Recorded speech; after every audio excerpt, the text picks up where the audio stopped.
Hi guys, मैं हूँ आपकी प्यारी राइटर और नरेटर दीक्षा पांडे। आप सभी का बहुत बहुत वेलकम है दीक्षा नॉवल स्टोरी पर। तो चलिए स्टार्ट करते हैं आज की स्टोरी का next part, the devil's secret bride. Ranveer, क्या सर मैं आपसे एक क्वेश्चन पूछ सकता हूँ? हाँ बोलो। आपने उस लड़की से शादी क्यों की जब आपको पता था कि वो किसकी बेटी है, और आपको अगर उसके बाप से बदला ही लेना था तो आप वैसे ही उसे किडनैप कर लेते। कौन सी लड़की?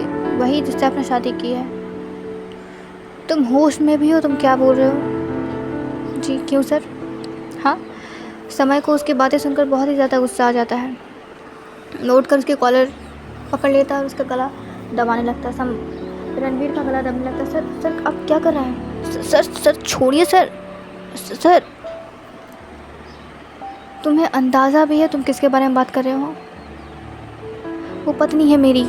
हाँ, पत्नी है वो मेरी, तुम्हारी लेडी बॉस है वो, समझे? अगली बार से उसके बारे में ऐसा कोई भी बुरा वर्ड यूज़ किया ना तो तुम सोच भी नहीं सकते मैं तुम्हारा क्या हासिल करूँगा। ऑफिस में हो इसलिए बच गए, वरना कहीं और तुमने ये बात की होती तो मैं तुम्हारी जीभ काट देता, समझे? पत्नी है वो मेरी, और मैंने उससे शादी क्यों की है नहीं की है तुम्हें उससे कोई लेना देना नहीं है। अपने काम से काम रखा करो। तुम्हारा काम है मेरे लिए काम करना, ओके? और एक्स्ट्रा तुम्हारा मेरी लाइफ में कोई कंट्रीब्यूशन नहीं है। तो अगली बार से अपनी इस ज़बान को लगाम पे रखना, समझे? मैंने किस वजह से क्या काम करवाया है वो मुझ पे डिपेंड करता है। वो मैं सोचूंगा कि मैं क्या करूँगा। तुम्हें जो काम दिया जाता है वो करो और घर जाओ अपने, समझे? मेरे मैटर में टांग अड़ाने की ज़रूरत नहीं है। निकलो यहाँ से। रणवीर वहाँ से निकलना ही बेहतर समझता है। उसे नहीं पता था कि समय इतना गुस्सा करेगा। भी निकल जाता है वहाँ से। समय अपने आप को शांत करता है और जाकर चेयर पर बैठ जाता है और पीछे साइड वो लीन हो जाता है और अपनी आँख आराम से वो बंद कर लेता है। उसके दिमाग में कुछ फ्लैशबैक बातें चलने लगी थी। समय 2 महीने पहले अपनी एक इम्पॉर्टेंट मीटिंग की वजह से सनशाइन होटल आया था। जो मीटिंग 10:30 बजे थी, 10:30 बजे से 11 बजे तक वो मीटिंग चली, और मीटिंग ख़त्म होने के बाद उसे अपने विला जाना था, पर मौसम ख़राब होने की वजह से उसे वहीं पर रुकना पड़ा, इसलिए वो वहीं पे रुक गया।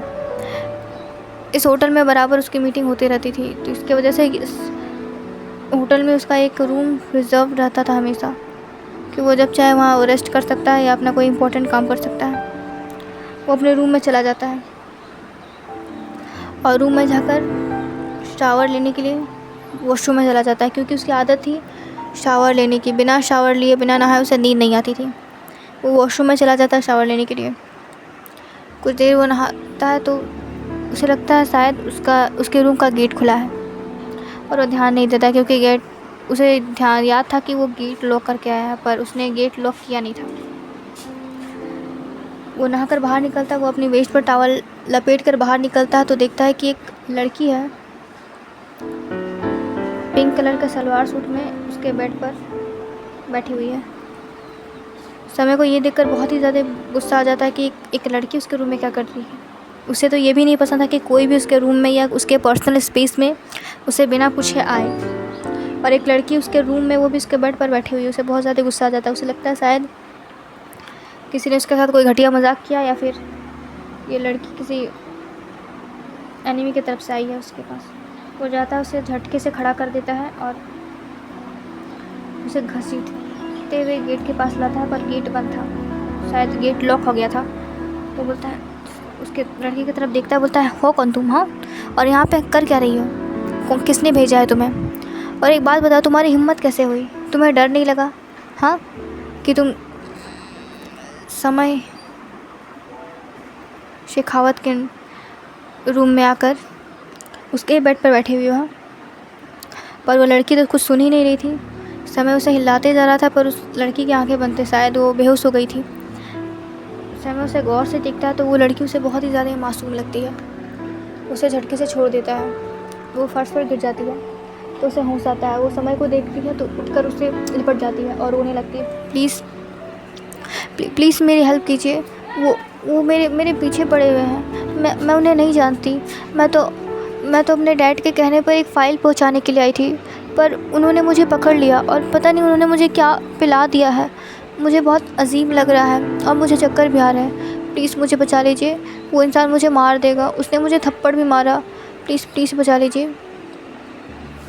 समय को लगता है कि ये लड़की सही में सच बोल रही है, क्योंकि वो डर से बहुत ज़्यादा काँप रही थी और वो सही से खड़े भी नहीं हो पा रही थी और वो समय को बहुत ज़ोर से पकड़ी हुई थी। वो छुड़ाने की कोशिश करता है अपने आप को, तो वो प्लीज़ प्लीज़ करने लगती है। उसे बोलता है अच्छा रुको, क्या हुआ? किसने क्या किया तुम्हें? वो मैं ना समय उसे बेड पर लाकर बैठा देता है। हाँ आप बताओ। पता नहीं समय को क्यों मन कर रहा था कि वो इस लड़की की केयर करे, इस लड़के से बात करे। बोलता है वो ना एक वो थे ना, कौन था वो पता नहीं कौन था। डैड ने कहा, हाँ वो पापा ने एक फ़ाइल दी। उन्होंने कहा कि ये सनशाइन होटल जाकर पहुंचा दो और फ़ाइल देकर वापस आ जाना, पर उन्होंने मुझे पकड़ लिया। व्हाट? और उन्होंने कहा वो झूठ बोल रहे थे। मुझे पता है क्या झूठ बोल रहे थे। उन्होंने कहा कि मेरे डैड ने उन्हें मुझे भेजा है।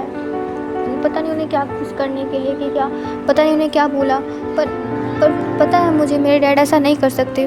प्लीज़ आपको तो पता है ना कि मैं सही में सच बोल रही हूँ। आपको पता है ना मेरे डैड बहुत अच्छे हैं। आई नो वो बहुत गुस्सा करते हैं मेरे ऊपर, पर वो मेरी भलाई के लिए गुस्सा करते हैं। वो मुझसे प्यार भी बहुत ज़्यादा करती है। मॉम बोलती है कि डैड मुझसे बहुत ज़्यादा प्यार करते हैं। आपको पता है ना अब समय क्या बोलता, क्योंकि वो ना ही इस लड़की को जानता था और ना ही इस लड़की के पापा को जानता था। वो उस लड़की का मन रखने के लिए हाँ बोल देता है। अच्छा तुम शांत हो जाओ, आप बैठो शांति से यहाँ पर। तुम्हारा घर कहाँ है? पता नहीं। ओके तुम्हारा नाम क्या है? मेरा नाम सानवी है। हाँ ये लड़की और कोई नहीं, सानवी ही थी, जो कि उसके डैड ने उसे धोखे से होटल भेजा था ताकि वो एक मंत्री से फ़ाइल साइन करवा कर ला पाए। और ऐसा नहीं कि उसके डैड को पता नहीं था कि वो मंत्री कैसा है या उस मंत्री का कैरेक्टर कैसा है, पर फिर भी उन्होंने अपनी बेटी को भेज दिया था। शायद वो जानते थे कि वो मंत्री उनकी बेटी के साथ कुछ गलत कर सकता है और शायद उन्होंने कोई डील की थी उनके साथ। सानवी, वो तुम्हारा तो बहुत प्यारा नाम है। हाँ मम्मा भी कहती है, मम्मा ने मेरा नाम दिया। समय किसी की बेतुकी बातें सुनता नहीं था और ना ही वो किसी से ऐसे बात करता था। उसे भी अपने आप के ऊपर आश्चर्य हो रहा था कि वो ऐसे इतने प्यार से किसी लड़की से बात कैसे कर सकता है, वो भी किसी लड़की से। उसने तो आज तक अपने छोटे भाई से भी इतने प्यार से बात नहीं की, पर पता नहीं क्यों उसे इस लड़की को देखकर बहुत ही ज़्यादा अंदर से खुशी हो रही थी, बहुत ही ज़्यादा एक्साइटमेंट हो रही थी। उसे मन कर रहा था कि वो इस लड़की के बारे में जाने और जाने। वो जैसे बिल्कुल क्यूट तरीके से, कितनी क्यूटली समय के सारे सवालों का जवाब दे रही थी। उसे बहुत अच्छा लगता है। समय अपने इसी सोचों में गुम था, तब उसके सीने पर उस लड़के की गर्म सांसें महसूस होती है। Thank you so much guys. अगर आपको ये स्टोरी पसंद आई तो प्लीज़ वीडियो को लाइक और सब्सक्राइब कर दें चैनल को। और अगर आपको इस स्टोरी का नेक्स्ट पार्ट चाहिए तो प्लीज़ इस वीडियो पर कमेंट करें। Thank you so much.